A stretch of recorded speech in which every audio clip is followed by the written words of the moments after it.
Man at the World, welcome back. Dean Tarantino at your service. Episode 12, I think. Yeah, man. Thanks for coming along for the ride. These past few episodes have been fucking dope. I'm already stuttering. I just really want to get right into it. I mean, how was your week, first off? Was your week all right? Good. Was it okay? Good. Was it bad? That's good too because there's a new week coming. So cheers to if you had a good, okay, or bad week and to a better one coming up now. Cheers. My week was pretty good. Number one again at work. Killing it in the sales game, making some fucking money. I remember making this type of money. Like, remember when you used to get income tax checks every year and then you'd be like, damn, I wish I could make this every week. Well, that's what's happening now. But now I have a new goal. Like, I need to fucking double this shit per week. Because even that income tax check, now, you know what it's like? It's like I want to get a PPP check every week. That's where my new goal is. So hopefully in fucking 10 years, maybe not, or maybe hopefully less. That's a reality. But that's where I'm at right now, man. And just stacking up, feeling good, looking good, and smelling good. You know me, like a fucking $1 million. My Versace Eros. Free game for you youngins out there, young boys. Versace Eros, all right? Get that eau de parfum, none of that eau de toilette shit, which stands for exactly what it sounds like, of toilet water. Don't get that eau de toilette shit, all right? Get the eau de parfum. It sticks better, and it's, pause, and it's not toilet water. All right, moving on. Yeah, hurricane's coming, apparently. I don't know. Nobody in Miami ever fucking gets excited when a hurricane comes. We only get excited to hunker down and miss work and just have quarantine parties like we used to.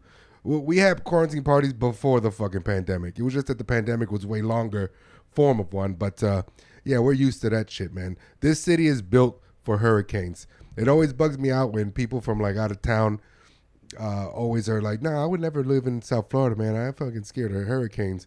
Especially people from LA because their earth moves sometimes. That's crazy. Their earth shakes sometimes. That's insane. Our shit, we just fucking board up some windows, put some tape on it, buy a bunch of waters, a bunch of beers, a huge pig, fucking fire up the barbecue, and now we got generators and solar panels and shit. So we don't even stress it. It's like a vacation. Hurricanes ain't shit, man. I ain't saying hurricanes will never not be shit because obviously Katrina is a example of that. But Miami and South Florida, we are so built for that shit. So there's never any fucking worry when it comes to that shit. You know what I'm saying? It's a nice little vacation for us. Nice little few days off. You know? Yeah, but it's crazy, man, because Puerto Rico just went through a hurricane. And they'll be all right. I mean, their power grid obviously sucks, it seems like. But our power grid is all right, man. And it's such a difference when you see the weathermen from over there. And I was watching a documentary about Hurricane Andrew that happened here. That was devastating. And the weathermen at that time were like, listen, guys, you got to evacuate your homes or else you're going to perish. Please evacuate. Please move, go up north for the hurricane. You will perish. This storm is a Category 5 monster. And then nowadays, I turn on the TV, the weatherman like, this year's hurricane is sponsored by Publix.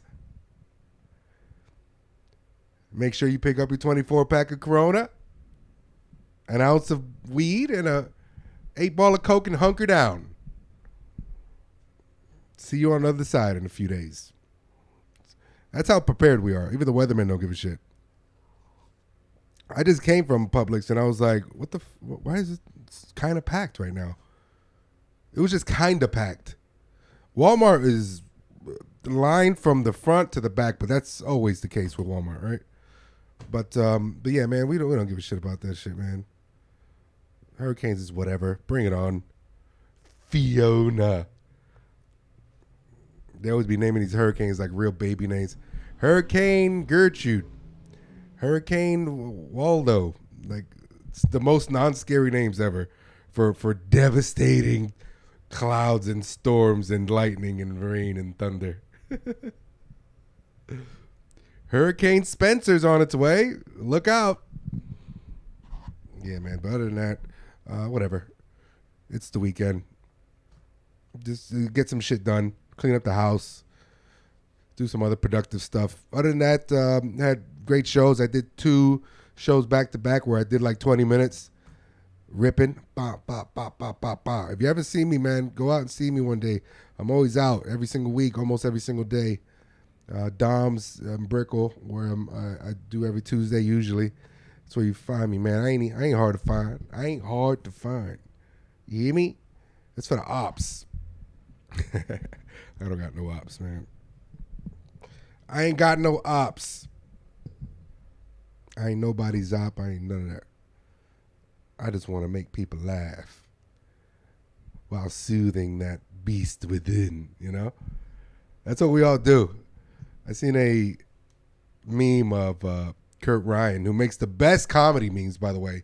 If you haven't followed Kurt Ryan yet, Kurt Ryan Comedy on Instagram, he literally makes the best comedy memes. As far as comedy life and stand-up comedians, I guess he is like a stand-up comedian. I think he's like half retarded or some shit. Sorry, Kurt, if you are. I don't know what you have. I'm not saying you're retarded. I'm saying he's like one of those autistic. I don't know. I never met the kid, but anyways, it makes a lot of sense because he's one of those Rain Men of comedy memes where he's just a savant and no misses when it comes to his memes. So, anyways, I saw a meme about when comics chilling in a green room together, and it's like a picture of a bunch of mental patients in a hospital, in a room in their playroom or whatever. It's funny. But yeah, man, I was talking about it. I was there with Jay Moreno, Jay McCord, Grant Tolliver.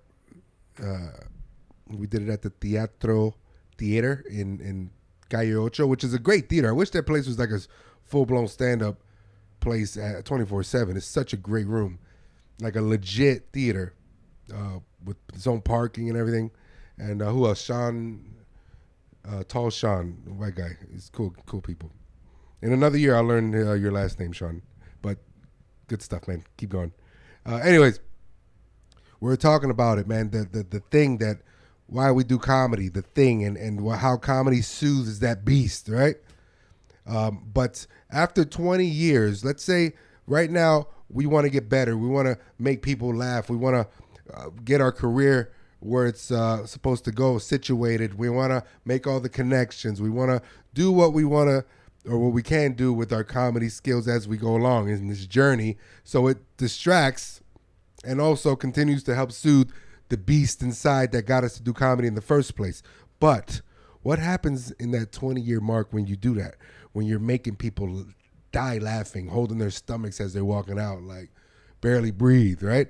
What happens when you already did or figured out what you want to do and as far as the TV producing or movies and comedic stuff, right? What happens when you figure it and all that situated?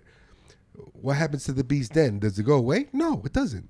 We already know that the beast within, whatever caused the trauma or whatever, never goes away. It's only subdued for the moments of how you learn to subdue it and soothe it into a calm state. But what happens when that doesn't, when you're just bored of that, when you've mastered everything? You've already beat that fucking Grand Theft Auto game over and over, and then you replayed it with all the cheat codes you learned, and then you replayed it to just wander around the city and explore the map, the places where you haven't gone that you don't even need to go. You just want to get the whole map. Well, what happens when you do that?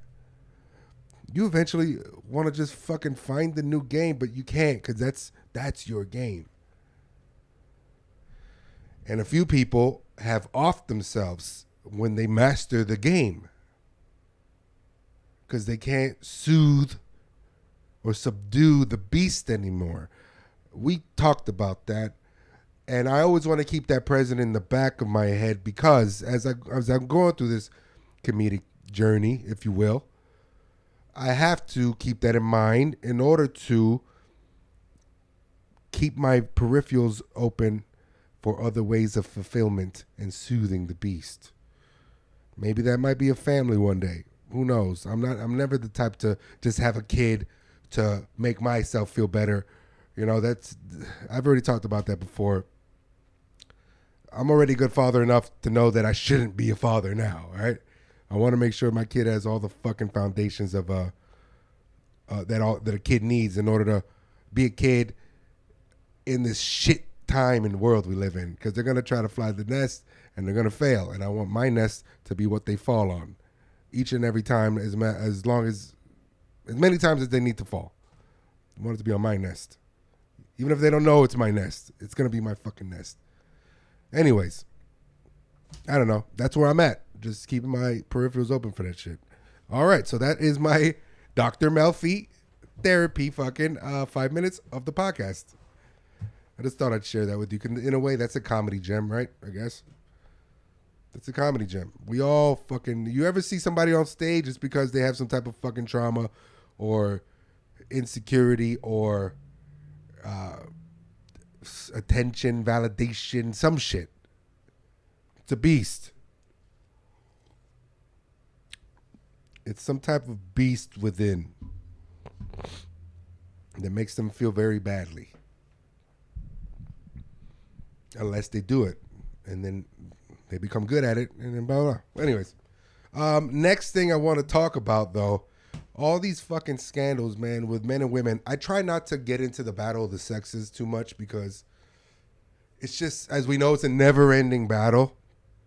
But there is a joke that I heard like 5 years ago. I forgot who said it. But he said that the battle of the sexes was over the day that women started taking pole dancing lessons for exercise. I cannot agree with that more. Because one thing I know about people, and especially about this world, I mean, I'm a salesman. I'm a bullshit artist. On stage and off to get what I want. In one case, laughter. In another case, money. I recognize when there's good rhetoric being used for bad intentions. Okay? Now, the intentions that's mainly bad always involve money somehow, right? It's the root of all evil. But for instance, that pole dancing shit, yeah, it's for exercise, right? It's cool. It's fun. No, you don't have to be a stripper to know how to fucking pole dance. No, you don't. But that's the stripper's main skill. Yay or nay? If I had carpal tunnel, I'd fucking take a typewriting class and then fucking get that, right? I'm not a secretary, but I have carpal tunnel and I'm doing this and I'm for exercise. But what happens if I need a job or need money and the only most lucrative job available is a secretary? What am I going to do? That's why it's catered and projected onto younger girls as exercise first. But when half of them, or I don't know the percentage, but when half of them who take it as 18, 19, 20 or whatever, live their life and realize how useless the real job market is for them as far as working at McDonald's and shit, guess what they're going to fucking use? Guess what skill they're going to fucking use to make real money? Ding, ding, ding, ding. Girls, girls, girls. Dun-dun, dun-dun. Girls, girls, girls. And then the line of fucking strippers. And then some girls like, I was just trying to do exercise. Now I'm here. Fuck. 2 for 1, anyone? 2 for 1? Yeah, half of them are like that. I one time went to a strip club. I'm not a big strip club junkie, FYI. I used to go to a strip club all the time, Tootsie's, because it's literally the biggest strip club in the world. And it doesn't even feel like a strip club. It's like a sports bar, and their food is pretty good. Really good, actually.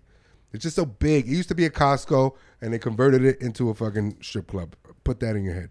Anyways, yeah, and sometimes I would get those new girls who just, I guess they just did pole dancing one time or a few times, and they just wanted to try their hand in shaking their ass for money, and one would sit on my lap shaking as she's trying to like be cool, like, hey, hi. Just shivering on my lap, like, are you cold?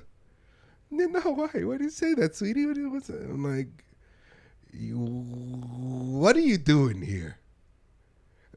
Go call your dad. Call your dad. Just call him. Stop being a hard-headed daughter, okay?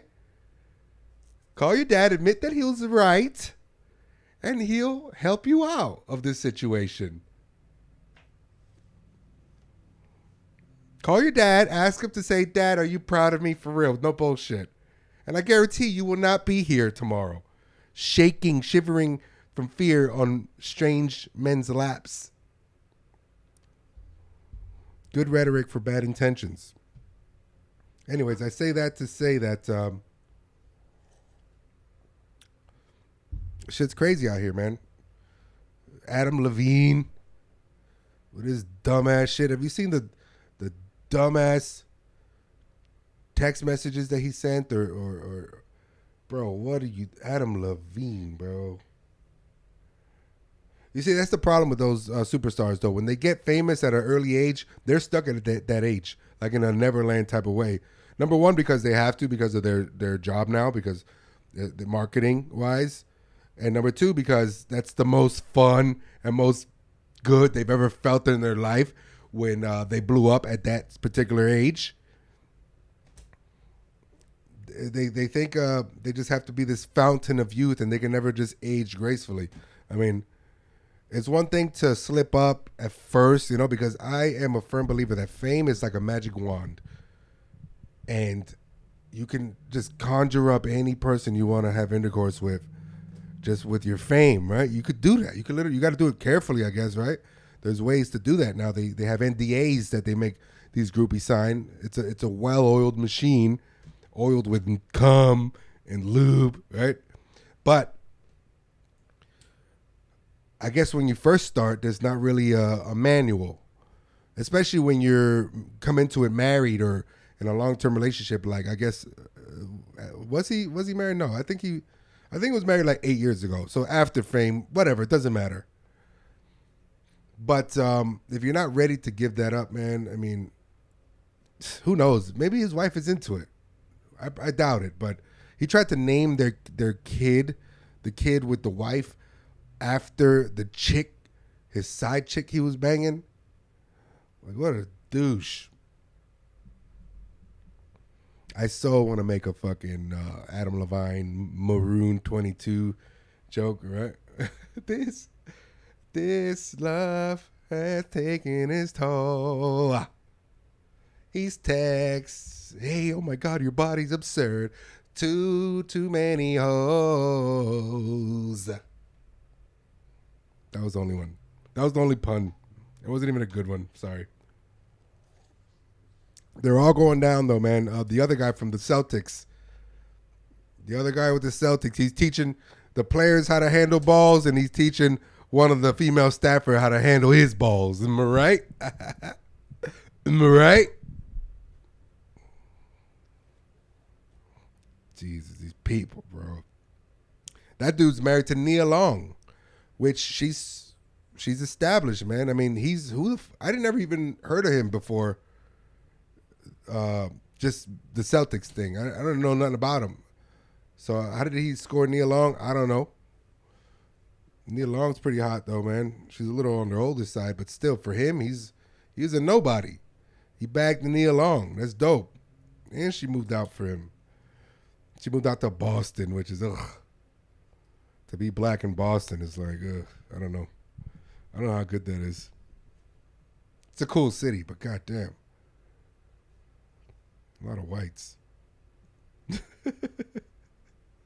That sounds... No, listen. What I'm saying is Boston has a very tumultuous history. I know it from the busing days where they used to... They were so racist that the government forced the white kids to bus to black neighborhood schools, and then they forced the black kids to bus to white neighborhood schools, which it did way more damage than good, as you can imagine. But anyways, Nia Long, man, these guys who cheat on star girls are dumbasses to me. Like the other guy who cheated on Halle Berry, the singer, the only black dude she was with, like the last black dude she was with, Eric Benet or whatever.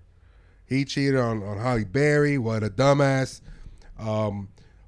Then Robin Thicke cheated on that other chick, the super hot actress. I forgot her name, but she was smoking hot with a groupie too. It was ridiculous. The only one who does it right is Jason Momoa. He's the only one who does it right, right? Because I mean, that dude, he could he could fuck anybody. Who wouldn't fuck Jason Momoa? And he's with Lisa Bonet, who's also older.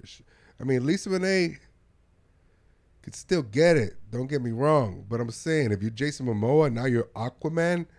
Yeah, he's been Aquaman because he was getting all the girls wet. Right? Has anyone ever made that joke? I mean, I guess that's such a low hanging fruit joke, right? He's the only one who did it right, though. They divorced for like 2 days. Remember Jason Momoa and Lisa Bonet divorced for like 2 3 days? That was weird. If they would have announced their divorce and then he fucked a groupie or something, then it would have like been like, oh, okay, yeah, well, that's acceptable. But yeah, man, it's crazy. I don't like that type of stuff, especially when you're talking about classy women like that. But this also goes on the other opposite end of the spectrum as far as today, because a lot of girls nowadays are not high quality. And I don't want to sound like a fucking fresh and fit misogynist asshole here. But what I'm saying is, man, with the whole pole dancing, for instance, right? That's normalized. Now OnlyFans is like normalized for girls, right?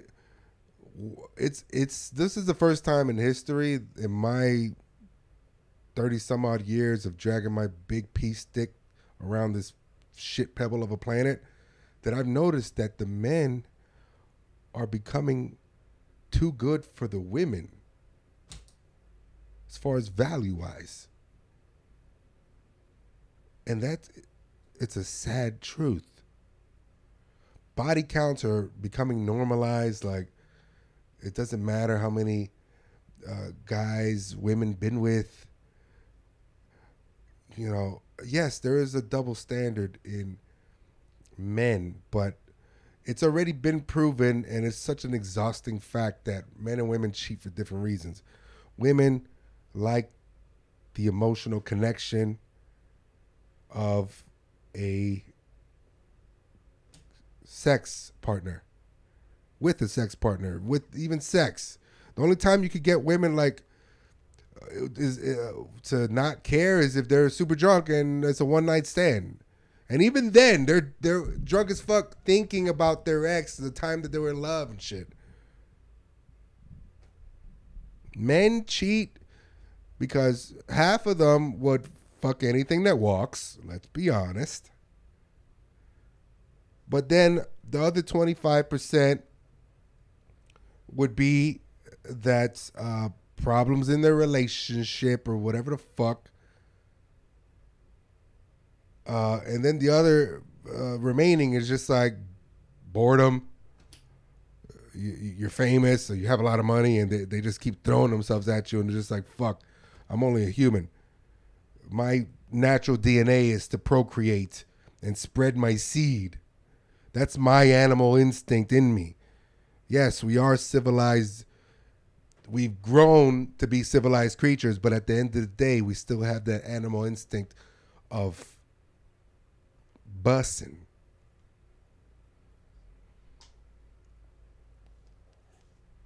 And it's just sad that animal instinct creatures are becoming higher value than most women nowadays.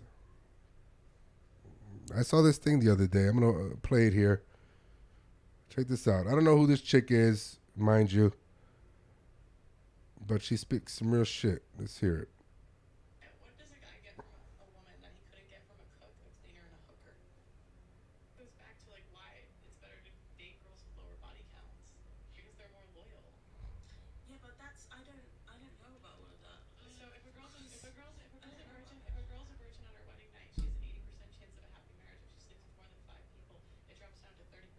Mm.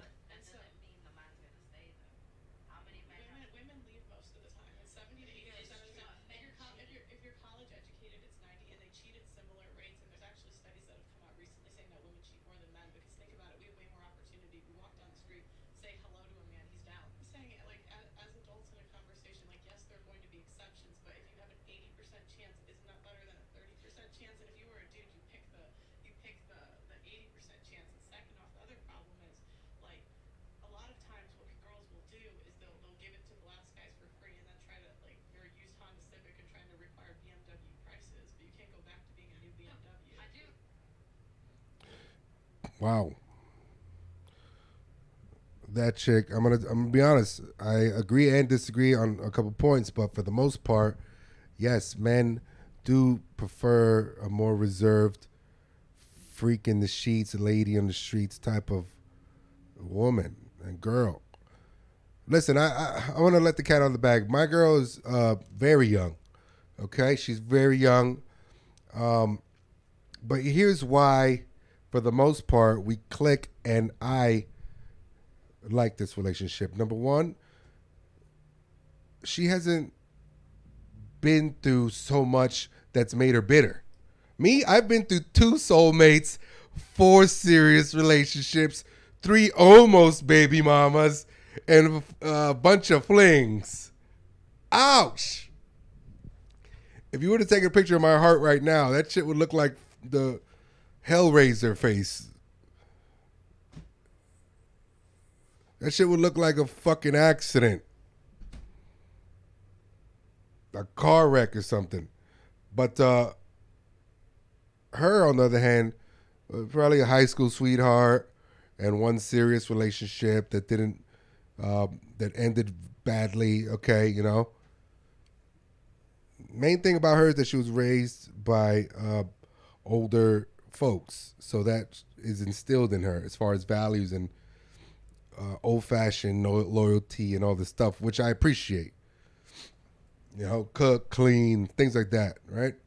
But man, I was out there for a while. I was single for 4 years. It was to the point where I got so accustomed to myself, I programmed my own reality in order to be okay with being alone. That's what we do.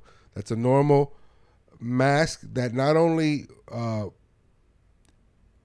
is effective, but it's not that bad. You just get used to yourself. That's the only problem. You get used to yourself and being by yourself. That anything else that almost might be a chance of a strong thing is like, I don't know. I have high standards now. So far, the sex is good, but whatever. I can find good sex often. So you start needing to, I don't know, standing firm on your standards. Okay, and that's why. Because if I go with a girl or a woman close to my age or a little younger, bro, she's not gonna love me like the way she loved her ex, maybe two relationships before. She's not gonna love, and that's the type of love that I want. I want somebody who's utterly, almost obsessed with me, as much as I would love them. Because I get, I've had a couple girls here and there who were obsessed with me, but I already knew from the start. Like, when you just know from the start that, nah, this isn't going to last long, but whatever, let's see what happens. But no, I'm talking about like when you have an initial spark with the person and you are like, damn, yeah, this is a good look and this is good, this feels good, this feels right, but they got to be obsessed with me. If there's even one inkling that they're going to try to fucking,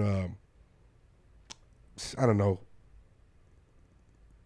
second place me or make me feel like whatever, then boom, it's over. Like as far as my mind, and then ride it till the wheels fall off. And if I don't get that, and I don't get that from a lot of girls my age, I'm sorry, I just don't. So what that girl says is, it shouldn't be a thing about body count or whatever, but at the same time, it kind of is, because here's another thing that I always found weird. And this conversation always comes up with your significant other about threesomes, right? Threesomes. Let's be honest. A lot of men fantasize about it. Okay? That's just a fact. A lot of men would love if their main girl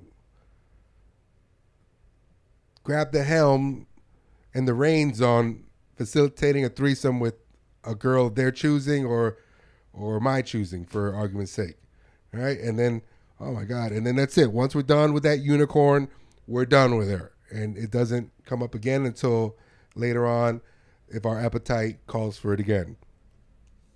Now, in my time of being single, I'm going to be honest with you, out of the 10 times of conversation that this came up, 8 out of 10 girls are not down for a threesome with another girl. That's just, but here's the fucked up part, or here's the weird part, or here's the question about that. Because out of those same 8 out of 10 girls, 7 out of those 8 girls said that they wouldn't do that with the man that they love. Which begs the question, oh, so you would do that with someone you don't love? 6 out of those 7 say, yeah, because then there's no emotional attachment and then whatever, I don't like sharing my man.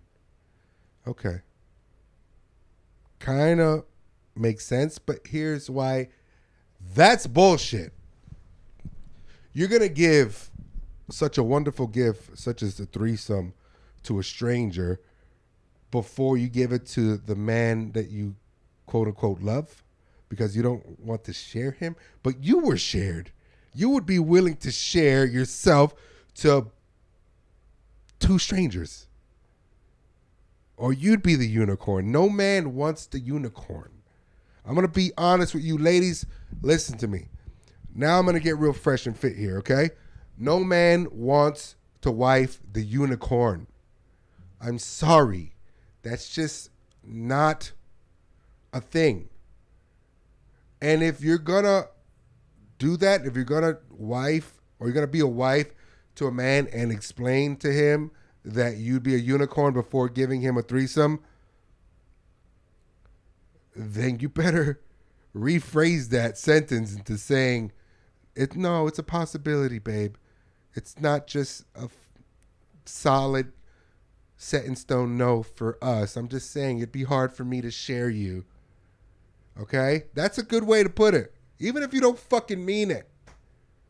See how further along it'll get you as far as, believe it or not, even respect. As far as love and even respect. Nobody wants to date or wife the unicorn. Believe me. That's a weird one. What do you guys think about that one? I mean, I know that's a touchy subject, but it's true. If you think about it, it makes sense. Whatever. Let me know what you think about that in the comments. That's always like a triggering thing. This chick right here has some balls, though, right? No pun intended. Talking about you can't go back to being a Mercedes after you've been ran through like a goddamn Honda Civic. Oh, man. That is nuts. But anyways. Halloween's coming up soon. Halloween ain't even shit anymore, right? It's just girls dress up like whores all the time anyways now. It doesn't even matter if it's Halloween anymore, right? Because it was been diluted so much. It's been diluted so much. Oh, man. Girls. Sorry, I was just thinking about titties. Those are like the main strip club songs, right? Girls. The other one's like, you're crazy, bitch, but you fuck so good, I'm on top of you, yeah. And I dream of you all night. The DJ's always like, yeah. Coming up next is Diamond, yeah. All those strip club DJs are so fucking weird. Get your 2-for-1 dance happy hour all night till 8 p.m. Coming up next is Diamond Star on Deck. Yeah! You're crazy, bitch, but you fuck so good I'm on top of you. And I dream of you all night. Bands that make her dance. Bands that make her dance. All these chicks popping pussy. I'm just popping bands. Bands that make her dance. Bands that make her dance. I haven't been to a strip club in a while, man.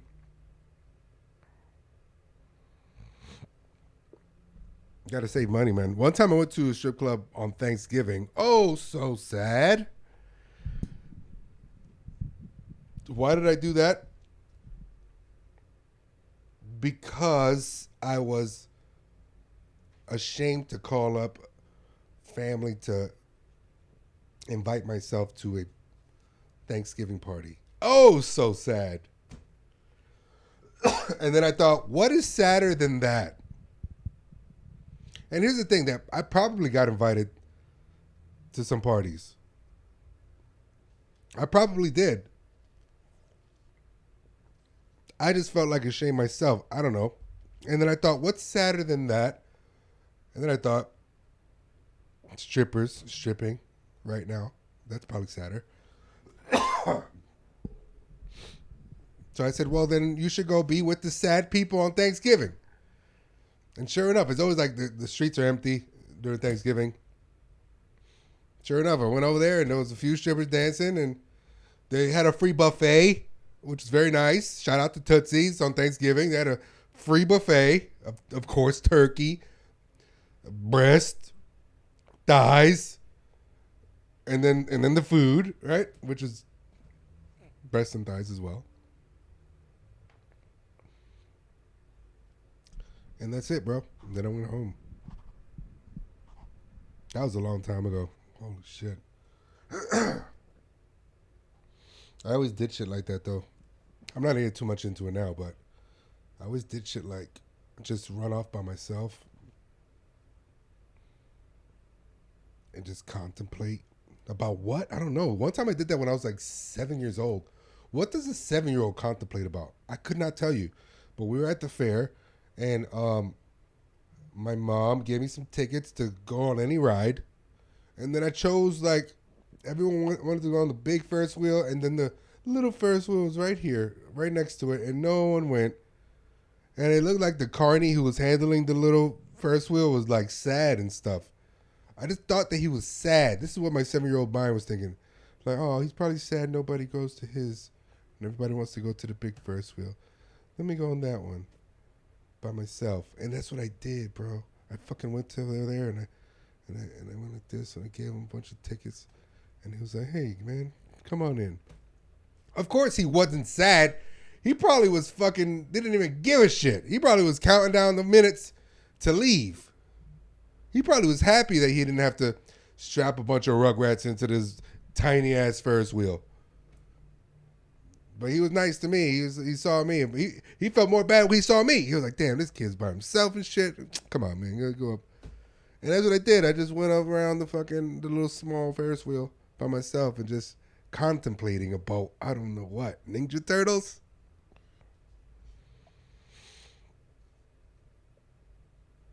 Then my mom and aunt walked up and they were like, oh, look at him. He's so cute.